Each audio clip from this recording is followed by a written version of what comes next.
오늘 본문의 시작이 솔로몬이 여호와의 전을 위하여 만드는 모든 일을 마친지라 라고 시작됩니다.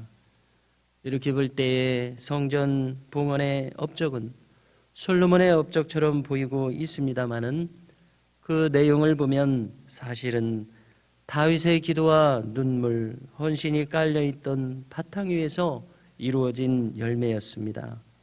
다윗이 이미 준비해 두었었던 은과 금, 기구들을 성전 곳간에 들여놓았다고 합니다.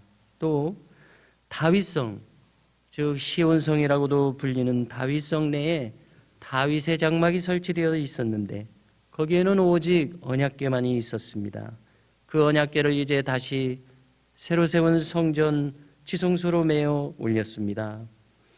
하나님께서 영광으로 임하시게 되는 이 성전은 이렇게 이전에 이미 있었던 보이지 않는 다윗의 헌신과 순종의 씨앗 위에 세워지고 있었습니다.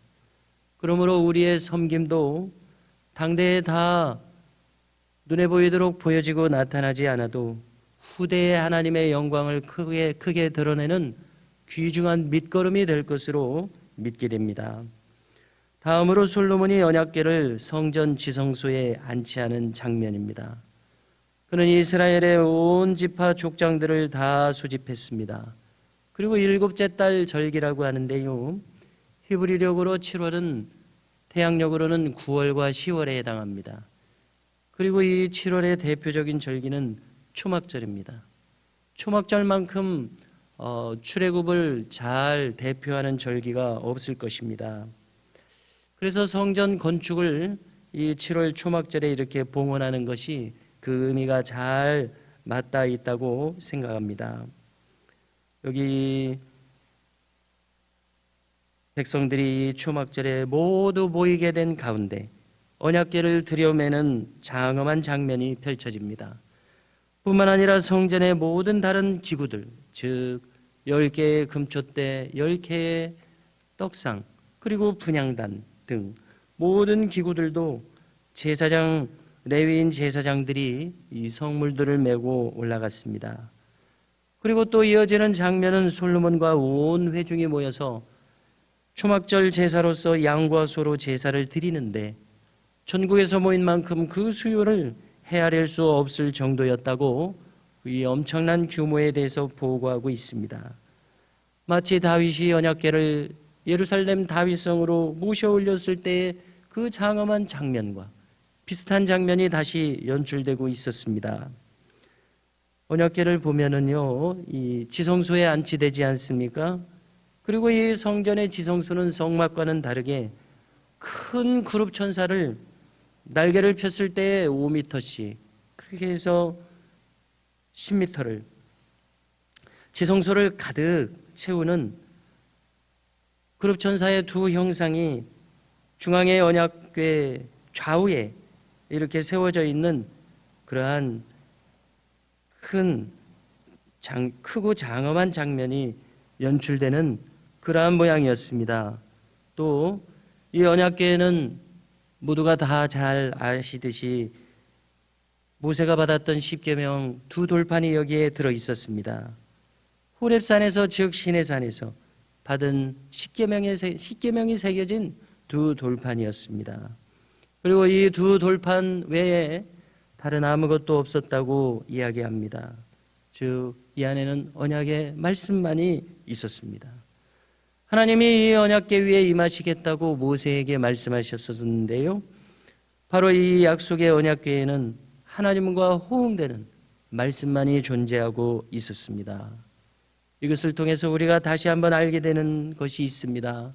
우리의 신앙과 예배란 오직 이처럼 하나님의 말씀을 바탕으로 해서 세워져야 이것이 올바른 신앙의 길임을 확실하게 보여주고 있다고 생각합니다.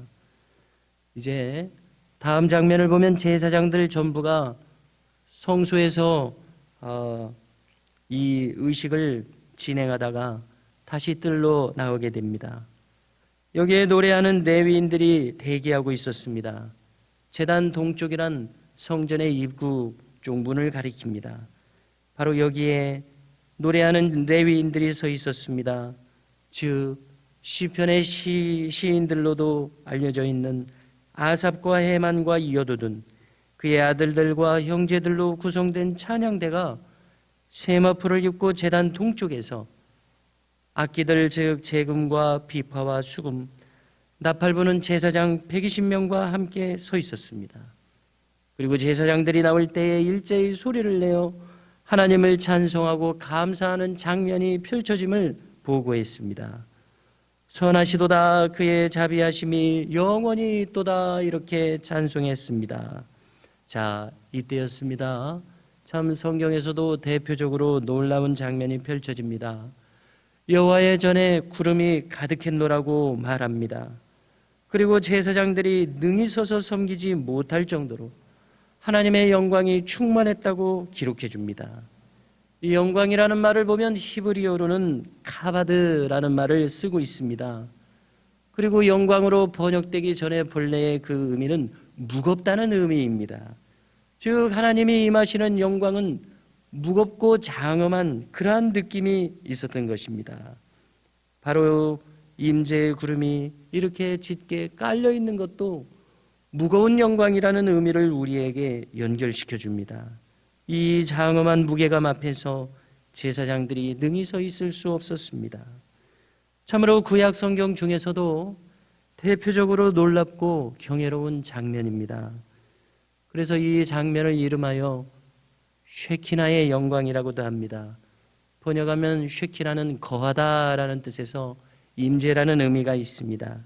임재의 영광이라고 사람들은 특별히 부르기도 합니다. 자, 이제 늘 예배하는 삶을 추구하는 우리로서는 이 장면을 어떻게 생각할 수 있습니까? 우리도 또한 예배자로 행하면서 찬양과 감사로서 우리의 삶을 채우고자 할 때에 이와 같은 하나님의 임재와 영광이 우리의 삶에도 가득하게 될 것을 미루어 짐작할 수가 있게 됩니다.